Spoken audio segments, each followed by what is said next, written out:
ተአምር ይታይባት ነው። ታዲያ አንዴ ዘከርያ ደነገጠ። በገባ ቁጥር ምግብ ያገኘ እንዴ ነው አይደል? እንዴ እሷን የመንከባከብ ኃላፊነት ወስደው ምግብ ማን አመጣላት? ኩለማ ደኸለ ነው የሚለው ዘከርያ ወደሷ በገባ ቁጥር ሁሌም ምግብ ያገኘ ወጀደ عندها رزقا አንዴ ጨነቀው እንዲጠይቅም ያስገድደው አንድ ምክንያት አገኘ። የክረምቱን ምግብ አላህ በበጋ ይሰጣታል፣ በበጋ ማይገኘውን በክረምት ይሰጣታል። ዘከርያ ተገረመ። ያ መርየም አንቺ መርየም ሆይ አና ለኪ ሃዛ ይሄ ነገር ከየት ነው የመጣው አለ። ያመጣልሽ ሰው አለ? እንዴት የክረምቱን በበጋ አገኘሽ? አንድ መልስ መለሰች። قالت هو من عند الله ይሄ የምታየው ሲሳይ ከአላህ ዘንድ እንዴ አለ ዘከርያ።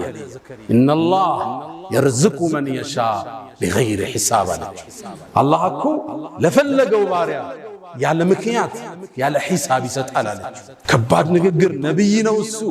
እንዲህ አይነት የቂን ከታናሿ ልጅ አየ። ነብዩላህ ዘከርያ ልጅ አልወለደም ነበር። እድሜው 120 ዓመት ደርሷል። ሚስቱ 98 ዓመቷ ነው። وكانت امرأتي عاقرا ማነች በዚህ ላይ እንዴት ታዲያ አላህ ያለ ገደብ እንዲሚሰጥ የበጋውን በክረምት ከሆነ እኔ ባረጅም ሚስቴ መሃን ብትሆንም ልጅ አይሰጠኝም እንዴ? ቻይናው አላህ አለ። የመርየምን ክስተት ሲያይ ወንድኔው ተነሳ። ሁናሊክ አላህ እዛ ቦታ አለ። በአረበኛ ቋንቋ ሁና ስንል እዚህ ማለት ሁና ከስንል ትንሽ ፈቀቅ ሲል ሁናሊክ ስትል በጣም ሲርቅ ነው። አላህ እዚህ ቦታ ላይ ከመርየም ወጥቶ ነው ዱዓ ያረገ። ለምን እዛ ቦታ አለ አላህ?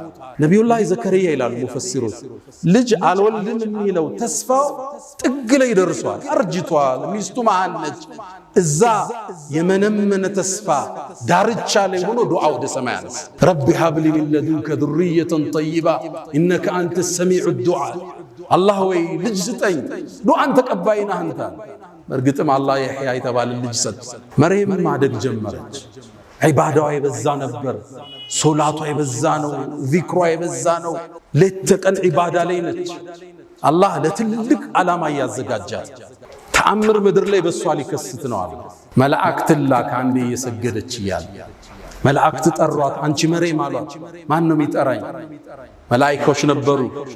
እነላህ አስጠፋኪ አላህ መርጦሻል አንቺ ወጠኸረኪ አጽድቶሻል ወስጠፋኪ ዐላ ኒሳኢል ዓለሚን በዘመንሽ ካሉ ሴቶች ሁሉ አንቺን አላህ መርጧል አሏት። ያ መርየም አንቺ መርየም እቁኑቲ ሊረቢኪ ወስጁዲ ወርከዒ መዐ ራኪዒን ከሰጋጆች ጋር ኢባዳሽን ጠንክሪ ለትልቅ ዓላማ ታጭተሻል አሏት መላእክቱ።